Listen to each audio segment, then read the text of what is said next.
আমার ছেলে, বড় ছেলে মারা গেছে। 6 দিন পরে আমি জার্মানির এম্বাসিতে উঠছি। আমার 25 দেশের সফর ছিল তাবলীগের নিসবতে। বলেন, যার 6 বছর দেশে বিদেশে চিকিৎসা করার পরে প্রথম ছেলে মারা গেছে, ওর অবস্থা কিরকম থাকে? আমি তো এমবিসিতে গেছি, আমার তো একটা লুঙ্গি পরা ছিল সাদা। আমি আগে সাদা লুঙ্গি, সাদা পাঞ্জাবি পরতাম আর সাদা টুপি, ওটাই পরে গেছি। পান এখনো খাই, তখনও খেতাম, তখন তো একটু বেশি খেতাম। আমি পান চাবাইতে চাবাইতে গেছি। আমি তো কয়েকদিন ধরে এটা বলতেছি, পান চাবাইতে চাবাইতে গেছি।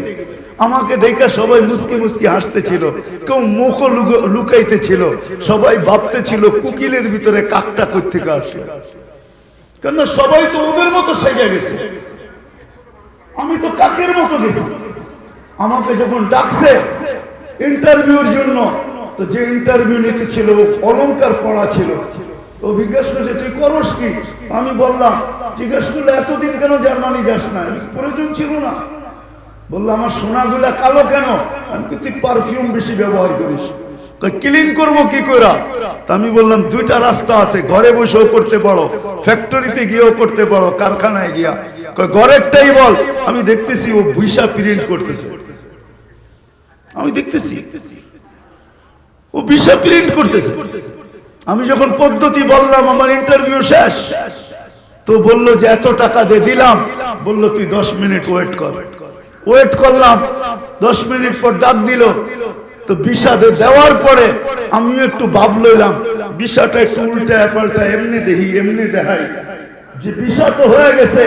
এখন দেখি সবার চেহারা মলিন হয়ে গেছে, যে আমরা সব ময়ূর সাইজা আসলাম, কুকিল সাইজা আসলাম, টাকা এত ভিসা লয়ে চলে গেল। দেখলাম ভিসা তো এখান থেকে দেয়, এখান থেকে দেয়, রূপ দেখা ভিসা দেয় না। মেরে দোস্ত রাগ হয় না, আসেন নবীর আদর্শ আজকের থেকে শিখি। নবীর গোলাম হও, গোলাম, নবীর গোলাম হও। এখানে নবীর ভালোবাসা ঢুকাও, মুহাম্মদুর রাসূলুল্লাহ ঢুকাও, মুহাম্মদুর রাসূলুল্লাহ সাজে সাজো।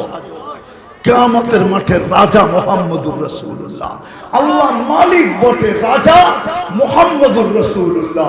১৬ লক্ষ নবী, ৩১২ জন রসুল, ৪ জন উলুল আজমি মিরার রসুল, ৩ জন কিতাবদারি রসুল। কাউকে আল্লাহ এই কথা বলবেন না, সালতুতা শাফি তুশাফা। কারো হাতে আল্লাহ নিজের ঝান্ডা দিবেন না। আল্লাহ রসুল বলছে লিওয়াউল হামদি বিয়াদি ইয়াউমুল কিয়ামা, কিয়ামতের দিন আল্লাহর ঝান্ডা আমার হাতে। সেজদায় আল্লাহ রসুল পড়বেন, পড়তে দেরি দুনিয়া আল্লাহর রসুলের কাছে যাবে, আর সহ্য হয় না কিয়ামতের কঠোরতা। বলেন না হিসাব কিতাব শুরু করুক, ডিসাইড হয়ে যাক, দুযোগে গেলে দুযোগে, জান্নাতে গেলে জান্নাতে। এই কষ্ট আর সহ্য হয় না। চিৎকার দিবে বৎসরের পর বৎসর, আল্লাহ কর্ণপাত করবেন না। বন্ধুর কাছে যখন সবাই যাবে আর আমাদের নবীজি সেজদায় পড়বে, আল্লাহ বলবে ইরফা রাসাক, উঠান। আমি তো তাকেই ছিলাম, বন্ধু আপনি সেজদায় কখন পড়বেন, আমি কখন নামবো। হায় হায়, ওই নবীর গোলাম হবেন, শিখবেন নবীর আদর্শ।